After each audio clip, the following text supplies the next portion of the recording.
8:46 a.m. September 11, 2001. A plane crashes into the North Tower of the World Trade Center. 8:48, a local camera crew already on the streets broadcasts the first reports of the attack. 8:49, CNN airs the first nationwide reports of the attack. 9:03 a.m.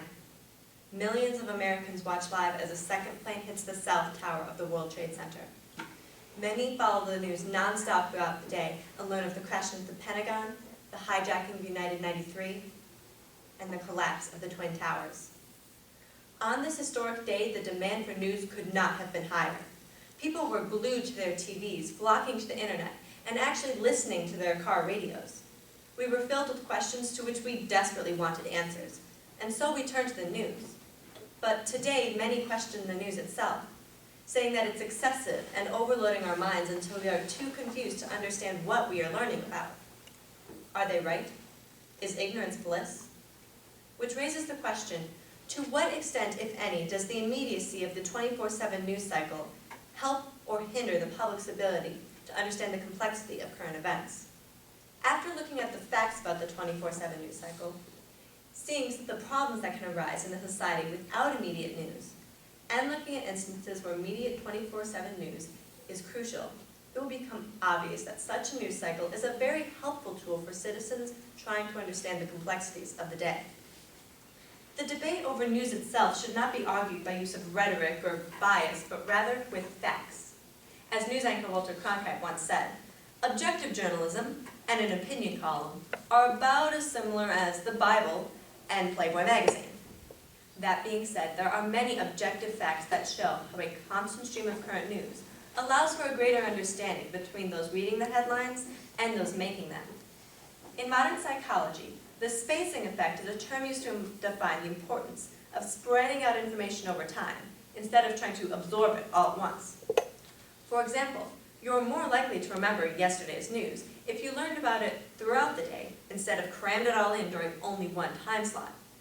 The frequent learning of updated news not only improves our understanding of it, but also our own confidence in our understanding of it, as well as our confidence in the major establishments making the news. Consider, for instance, Sweden, whose citizens enjoy some of the easiest access to political information in the world. There, nearly every political document is made public.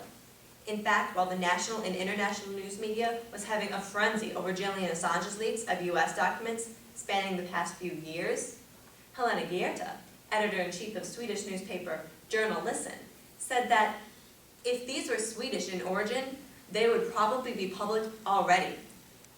With the sudden realization of many U.S. officials' negative opinions causing so much doubt in the American people, it might be assumed that too much information is bad for public morale.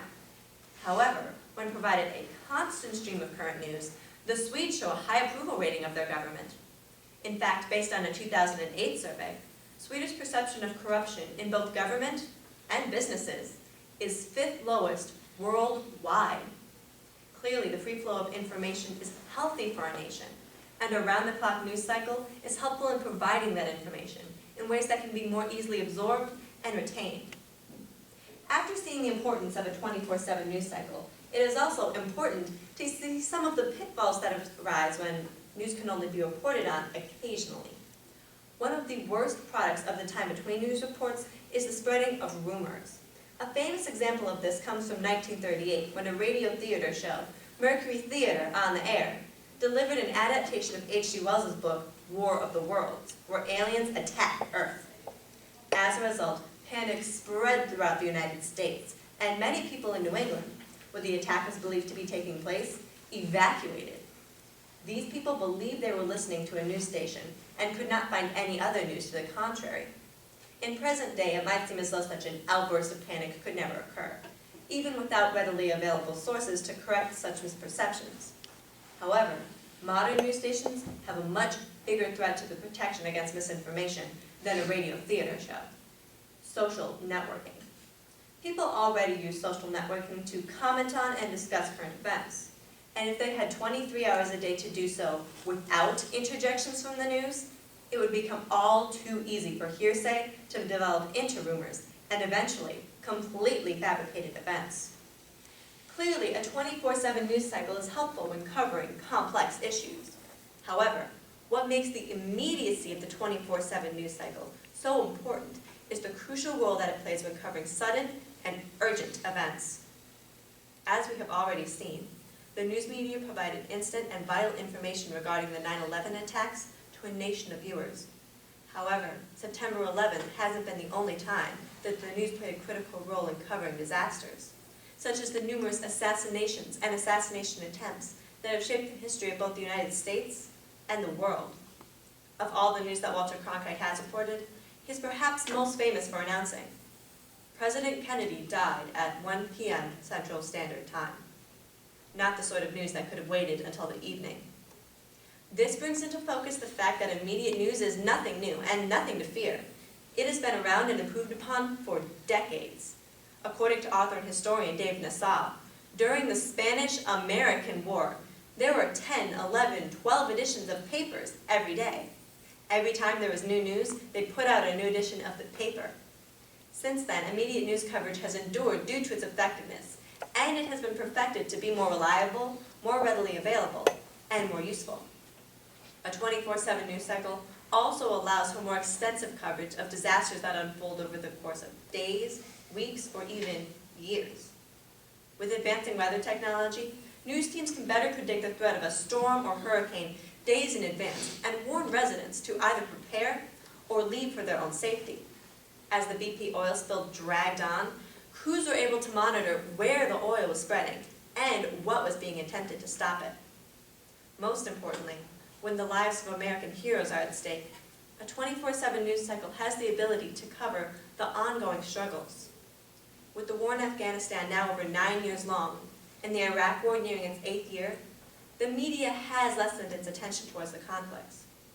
However, had the news cycle remained stuck in a 30-minute-a-day habit, there would be even less coverage of the sacrifices of today's soldiers. Luckily, with a 24/7 news cycle, whether our countrymen are fighting for their lives in a homeland emergency or sacrificing them overseas, we can take one comfort in knowing that their stories will be told. People may complain about overwhelming amounts of news, which they can choose to ignore if they want to.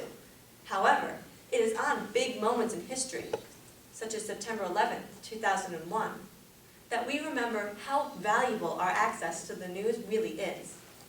We've seen the factual benefits to a 24/7 news cycle, the problems that occur without immediate news, and instances where immediate 24/7 news has been crucial. These moments in history will not be the last, but why wait for the worst? Why not simply turn on your TV, your computer, or even your cell phone, and use the news to learn more about the world around you, any time you want.